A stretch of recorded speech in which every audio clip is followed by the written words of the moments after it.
ఆలోచించడానికే ఉంది. మీ అమ్మగారు చెప్పినట్టు అచ్చిబాబుని చేసుకోవడమే కరెక్ట్ అనిపిస్తోంది. మాటనే మాట్లాడుతున్నావా? డబ్బు కోసం ఆ పిచ్చోడిని పెళ్లి చేసుకోమంటావా? ఆ డబ్బే లేకపోతే మీ నాన్నగారు బతకరు గాయత్రి. అందుకని నిన్ను వదులుకోమంటావా? చావనైనా చేస్తాను కానీ నువ్వు లేకుండా నేను ఉండలేను. ప్రేమ బ్రతికించాలి గాని చంపకూడదు. మన వల్ల మీ నాన్నగారికి ఏదన్నా అయితే జీవితాంతం మనం కలిసి ఉండగలమేమో గాని మనశ్శాంతిగా మాత్రం ఉండలేం గాయత్రి. నిన్ను ప్రేమించిన వ్యక్తిగా, నిన్ను పెళ్లి చేసుకోవాల్సిన వ్యక్తిగా నీ బాధ్యతల్ని పంచుకోవాలి. కానీ నేను ఆ పరిస్థితిలో లేను. అందుకే నువ్వు నన్ను మర్చిపోయి. ఎలా మర్చిపోగలను? ఇన్నాళ్ళు నిన్ను ప్రేమించి నీతో జీవితం పంచుకోవాలని కలలు కని. కష్టమని నాకు తెలుసు, కానీ తప్పదు. 20 ఏళ్లు కని పెంచిన తల్లిదండ్రుల కోసం 2 ఏళ్ల మన ప్రేమని మర్చిపోవడం తప్పు కాదు. నీ మెళ్ళో తాళి కట్టి మీ అమ్మగారి మెళ్ళో తాళి తెంపడం తప్పు అవుతుంది. 2 ఏళ్ల క్రితం నేను లేకుండా ఉండగలిగిన దానివి 2 ఏళ్ల తర్వాత కూడా ఉండగలవు. నా మాట విని ఈ పెళ్లికి ఒప్పుకో గాయత్రి, ఒప్పుకో.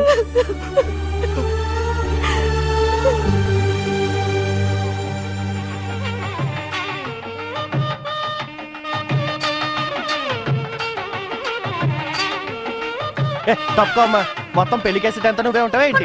చెప్తానుండు. నాన్న నాన్న నాన్న నన్ను టీవీ యాంకర్ ఎప్పుడు చేస్తావు? మొన్నటిదాకా చేయగలనో లేదో అని డౌట్ గా ఉండేది, కానీ అచ్చిబాబు గారికి పెళ్లి అవ్వగలేంది నువ్వు టీవీ యాంకర్ ఎందుకమ్మా? డెఫినెట్ గా అయిపోతావు. త్వరలో చేసేస్తానమ్మా. సుబ్బు, నేను ఈ పెళ్లి డ్రెస్ లో ఎలా ఉన్నాను? బ్రహ్మాండంగా ఉన్నావు నా కళ్యాణ రాముడు. అయితే నేను రోజు పెళ్లి తీసుకుంటా, అప్పుడు రోజు బ్రహ్మాండంగా ఉంటా. అయ్యి బాబోయ్, ఇంకా నయం పూటకో పెళ్లి చేసుకుంటాను లేదు. పదండి, అక్కడ ముహూర్తం టైం అయిపోతుంది. రండి రండి. Die 2 cool drinks. ఇదెక్కడి దారుణం! ఏంటి కాలు మీద కాలేసుకోవడం? ఓ పక్క మేనల్లుడు పెళ్లి జరుగుతుంటే పనులు చేయకుండా పెళ్లి పెద్దలా కూర్చుంటారా? ఆ పనులు చేశారు, ఎలా చదువుతున్నాం లేవా? ఏం పని? రాత్రంతా పేకాడారు. ఆవిడికి భయపడవుతున్నారు గానీ, లేకపోతే మండపంలో కోడి పందాలు కూడా మోపు చేస్తారు మీరు. అది మండపం. బోరేవా ఉదెత్తాను. ఓరు నా సన్నయ్యప్పన్నా, నీ పెళ్లికి నువ్వే సన్నయ్య ఉత్తావా? తప్పురా బాబు, రా ఒక్కసారి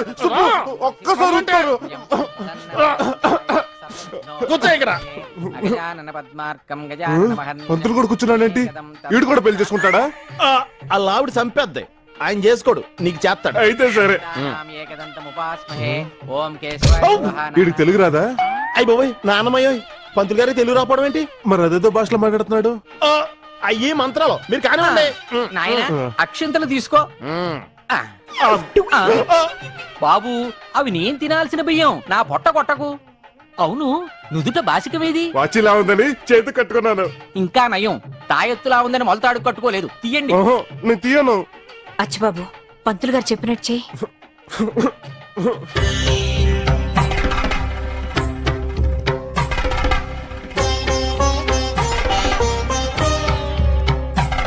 అయ్యి నీ బుక్ మీద కూడా చుక్కుంది. నీకు కూడా పెళ్లి అవుతుందా?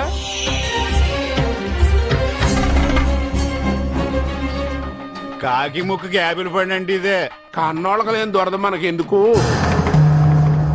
కూతురు పెళ్లి గురించి చచ్చిన తల్లిదండ్రుల గురించి అన్నాం, కానీ వాళ్ళు బతకడం కోసం కూతురు జీవితాన్ని నాశనం చేసిన తల్లిదండ్రుల్ని ఇప్పుడే చూస్తున్నా.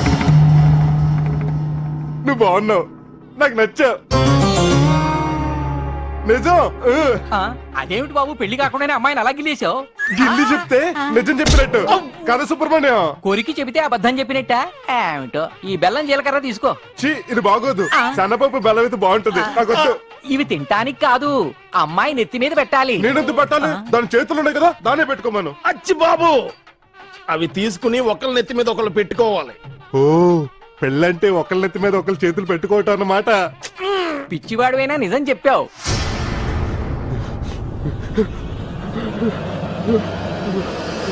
నువ్వే పిచ్చోడు, మీ నాన్న పిచ్చోడు, మీ అమ్మ పిచ్చోడు, మీ తాత పిచ్చోడు, మీ మామ పిచ్చోడు. కాకపోతే చూడమ్మా, నన్ను పిచ్చోడు అంటున్నాడు. లేదమ్మా, నువ్వు నా బంగారు కొండవి. బాబు బంగారు కొండ మాంగళ్య ధారణ కానివ్వు. ఏ? అంటే ఏంటి? మెల్లో తాళి కట్టాలి. కట్టేస్తాను. ఓరి నీ మాంగళ్యానికి మరో ముడి ఈయన మెళ్ళో కాదు, ఆ అమ్మాయి మెళ్ళో 3 ముళ్ళయి. 3 కర్మ 30 ముళ్ళేసేస్తాను. అయ్యి బాబోయ్, 3 ముళ్ళు ఎత్తేనే 3 జన్మల బంధం అంటారు. నువ్వు 30-40 ముళ్ళు వేసావనుకో, పాప మావిడికి అన్ని జన్మలకి ఒకే 3 అంటే బోరు కొట్టేద్ది. 3 అయి చాలు. అయితే నువ్వు లెక్కెట్టు. మాంగళ్యం తత్తునానేన మమ జీవన హేతునా కంఠే బధ్నామి శుభగే వందేవ శరణాగతం. అయ్యా అందరూ అక్షంతలు వేయండి. మాంగళ్య ధారణము. రాత్రి ఇంకా ఆపే చాలు. తెలిసి తెలిసి బంగారం లాంటి పిల్లని పిచ్చోడికి ఇచ్చి జీవితం నాశనం చేశారు. ఆస్తుంటే పిచ్చోడికేంటి, కాసేపట్లో చచ్చేవాడికి కూడా పెళ్ళవుతుంది. మరే అయ్యో ఏమైందండి? నేను బతకడం కోసం దాని బతుకుని బలి చేసే మాణిక్యం. ఈ పెళ్లి ఇలా చూడటం కోసం నేను బతుకుంది, అంతకంటే చచ్చిపోయిన బాగుంది. పిచ్చిపోలయ్యానికి శోభనం అంటే జమ్మలగిడి బాంబా సినిమా చూసినప్పుడు కూడా రానంత నవ్వు వచ్చేస్తున్నా. మనం ఏంటి ఊళ్ళో జనానికి కూడా ఆడికి సోవరు అంటే కితకితలు పెట్టేసి తెగ నవ్వేసుకుంటున్నారు. మరి ఎంతగా స్మైల్ వేసుకోకండి. నవ్వు 4 విధాలుగా చేటు. మాకు చేటేంటో అచ్చుబాబుకి అసలు పెళ్ళే అవదనుకున్నా. అబ్బా అయ్యింది. అలాగే శోభనం కూడా అవుతుంది. ఆ తర్వాత ఈ ఆస్తికి వారసుడొస్తాడు. ఆపేశారే, నవ్వుకోండి. ఈ మాటలన్నాక పొద్దు నుంచి తాగిన బోండాలు మొత్తం దిగిపోయిందిరా. నాకు బాగా ఎక్కేసింది. ఏంటంటే చెరుకూరు బ్రదర్స్ రాత్రిపూట కూడా కొబ్బరి మండలు తాగుతూ హెల్త్ మెయింటైన్ చేస్తున్నారా? కోనసీమలో పుట్టాం కదా, కోకోనట్ డ్రిల్ వేస్తున్నాం. ఓహో, don't go away, stay on. ఒక్కోసారి మన కళ్ళే మనల్ని మోసం చేస్తాయి. వాళ్ళు తాగుతున్నది కొబ్బరి నీళ్లు కాదు, విస్కీ నీళ్లు. వారం మీద దొరికితే దొంగలో మిక్సింగ్, పైగా కవరింగ్ ఒకటి. అయ్య బాబోయ్, చెరుకూరు బ్రదర్స్ చూసి చిలుకూరు సిస్టర్స్ కూడా కొబ్బరి మండలు అలవాటు చేసుకున్నారా? చిచి, మేము తాగుతున్నది ఒరిజినల్ కొబ్బరి నీళ్లు, రీమిక్స్ కాదు. ఎందుకైనా మంచిది మీ భర్తలకు దూరంగా నుంచి తాగండి, లేకపోతే పెళ్ళోళ్ళందరూ మిమ్మల్ని కూడా మిక్సింగ్ బ్యాటి అనుకుంటారు.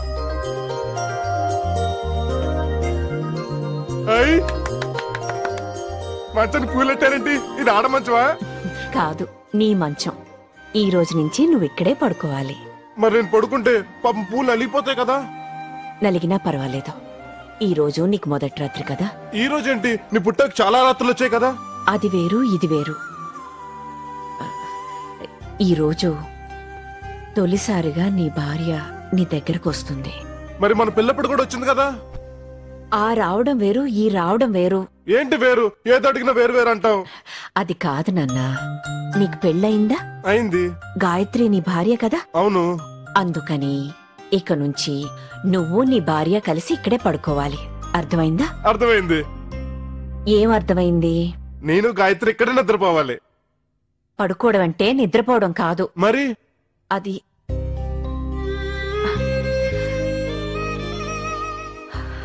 భగవంతుడా, ఎలాంటి పరిస్థితి తీసుకొచ్చావయ్యా? తల్లినయుండి కొడుకుతో ఇలాంటి విషయాలు ఎలా చెప్పగలను? ఏంటమ్మా, ఏమైంది? అన్ని నీ భార్యకి చెప్పంపిస్తాను, తనే చెప్తా. చెయ్యి. ఏవే, నువ్వెంత పతివ్రతో నాకు తెలుసు కానీ ఇలా ప్రతిసారి గుర్తు చేయక్కర్లేదు. అయినా కొత్తగా ఈ ఫార్మాలిటీస్ అంటే పాతిరత్యాన్ని ఎప్పటికప్పుడు రెన్యువల్ చేసుకుంటూ ఉండాలంటండి. ఇందాక లేచిపోయిన ఆడది అన్న సీరియల్లో చెప్పారు. మొగుడు మీలా ఎంత విధవైనా లైఫ్ లాంగ్ బాగా చూసుకోవాలంట. అలా అని ఆ పిచ్చోడి పెళ్ళాని చెప్పండి. ఆ తర్వాత మనం అందరం అన్నవరం గుడి మెట్ల మీద కూర్చుని తల గుడ్డ పరుచుకుని దయాశాలులారా సహాయం మునీరా అంటూ అడుక్కు తినాలి. నీకు పాటలు వచ్చు కాబట్టి నీ ఫ్యామిలీతో హాయిగా బతికేయచ్చు. మా పరిస్థితి ఏంటి? దీనికి రావు, నాకు రావు. నర్మయ్య చూడండి, వినండి, అక్కడే ఏదో రకంగా పిల్ల మనసు ఎరగొట్టి శోభనం గదిలోంచి అది పారిపోయేట్టుగా చెయ్యాలి. లేకపోతే మనం పారిపోవాల్సి వస్తుంది.